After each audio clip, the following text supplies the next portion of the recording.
तेरी औकात है इस तिजोरी को खोलने की? तू जानता भी है इसमें करोड़ों का खजाना। मैं 3 साल से परेशान हूं, इसे कोई खोल क्यों नहीं पा रहा है?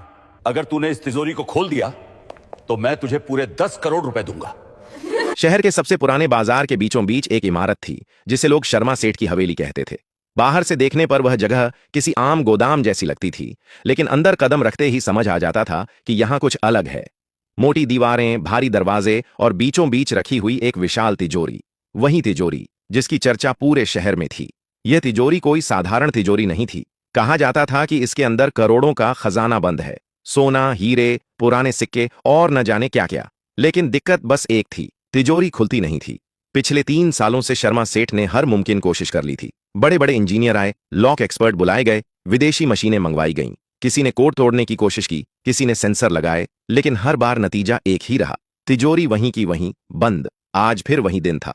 हवेली के बड़े हॉल में भीड़ जमा थी, बिजनेस पार्टनर, वकील, मीडिया और कुछ खास मेहमान।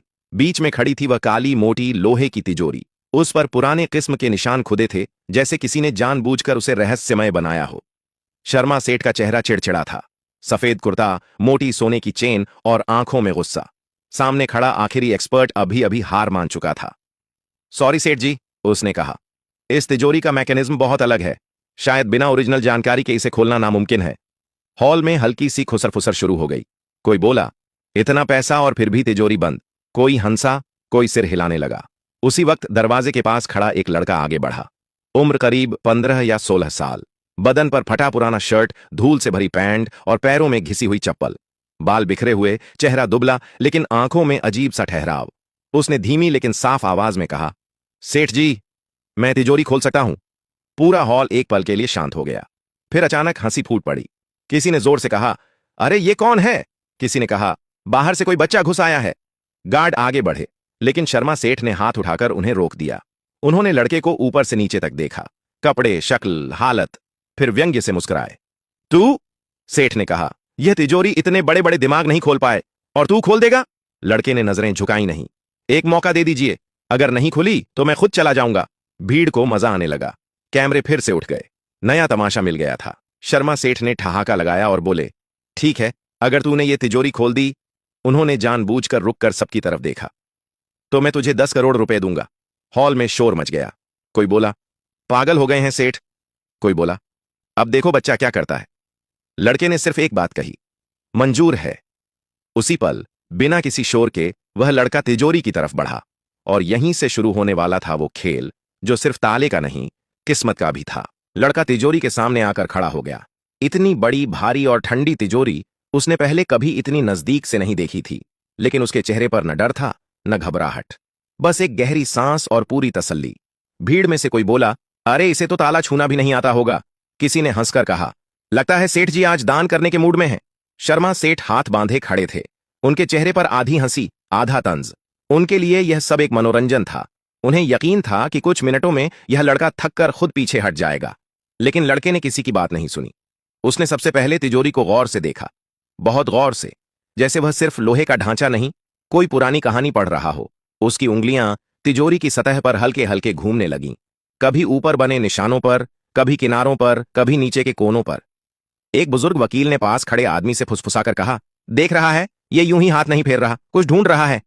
लड़के ने कान से तिजोरी को छूकर हल्की सी थपकी दी, फिर दूसरी तरफ से भी, धक धक। अंदर से आवाज थोड़ी अलग लग रही थी। उसने आंखें बंद की।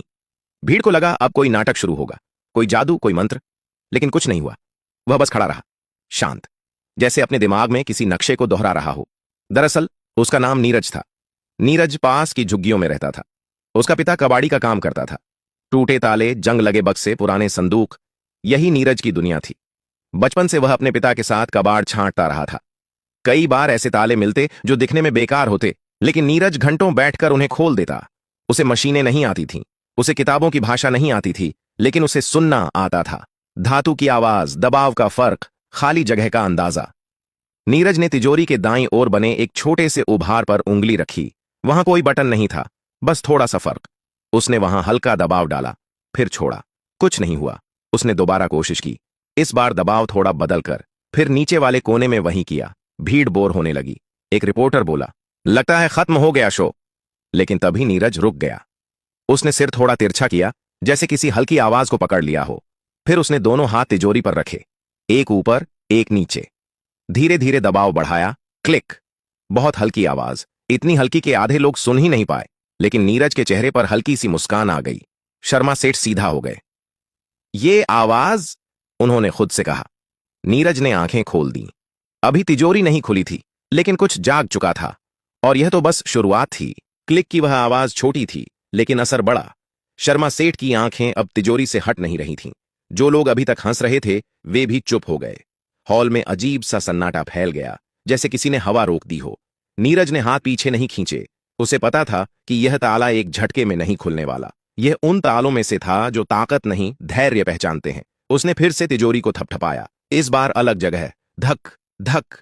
एक तरफ से आवाज भारी थी, दूसरी तरफ खोखली। उसके माथे पर पसीने की हल्की बूंदें आ गईं। कपड़े पुराने थे, लेकिन उसकी हर हरकत बेहद नपी तुली थी, जैसे वह कोई अंदाजा नहीं लगा रहा, बल्कि किसी याद को फॉलो कर रहा हो। भीड़ में से एक इंजीनियर बुदबुदाया, यह लड़का प्रेशर पॉइंट्स ढूंढ रहा है। नीरज ने तिजोरी के नीचे झुककर देखा। वहां कोई ताला नहीं था, कोई लीवर नहीं, लेकिन धातु की बनावट थोड़ी अलग थी। उसने उंगलियों से वहां हल्का घुमावदार दबाव दिया। कुछ नहीं हुआ। उसने सांस छोड़ी, फिर दोबारा कोशिश की, इस बार पहले से थोड़ा धीमा। अंदर से फिर वही आवाज आई, गुड। अब यह आवाज साफ थी। शर्मा सेठ अनजाने में आगे बढ़ाए। रुको, उन्होंने कहा, कोई मशीन तो चाहिए हो, बता दें। नीरज ने बिना पलटे कहा, नहीं सेठ जी, मशीन उलझा देती है। यह तिजोरी सीधे हाथ से बात करती है। कई लोग चौंक गए। सीधे हाथ से बात करती है? नीरज ने तिजोरी के सामने खड़े होकर आंखें बंद कीं। उसने दोनों हथेलियां तिजोरी पर रखीं, जैसे कोई डॉक्टर मरीज की धड़कन सुनता है। कुछ सेकंड तक वह बिल्कुल स्थिर रहा। फिर उसने बाएं हाथ से ऊपर के हिस्से पर दबाव दिया और दाएं हाथ से नीचे की ओर हल्का सा स्लाइड किया। क्लिक। फिर एक और क्लिक। अब आवाजें साफ थीं। हॉल में खड़े कैमरे फिर से चालू हो गए। रिपोर्टर फुसफुसाने लगे, कुछ हो रहा है, यह बच्चा सच में कुछ कर रहा है। नीरज के दिमाग में उसके पिता की आवाज गूंज रही थी, हर ताला जल्दी नहीं खुलता बेटा, पहले उसे समझना पड़ता है। उसने तिजोरी के किनारे पर उभरे एक बेहद छोटे निशान पर उंगली रखी। यह निशान जंग जैसा लगता था, लेकिन असल में वह जानबूझकर बनाया गया था। उसने वहां दबाव डाला, धीरे, लगातार। अचानक तिजोरी के अंदर से भारी चीज के सरकने की आवाज आई। गुड। धड़। भीड़ में किसी ने सांस खींच ली। अरे! नीरज ने हाथ हटा ली। वह जानता था, अभी नहीं। अगर वह जल्दबाजी करता तो सब फिर से लॉक हो जाता। उसने एक कदम पीछे लिया, गहरी सांस ली, फिर आगे बढ़ा। अब तिजोरी सिर्फ एक लोहे का डिब्बा नहीं थी, वह जाग चुकी थी, और पहली बार वह खुलने के लिए तैयार लग रही थी।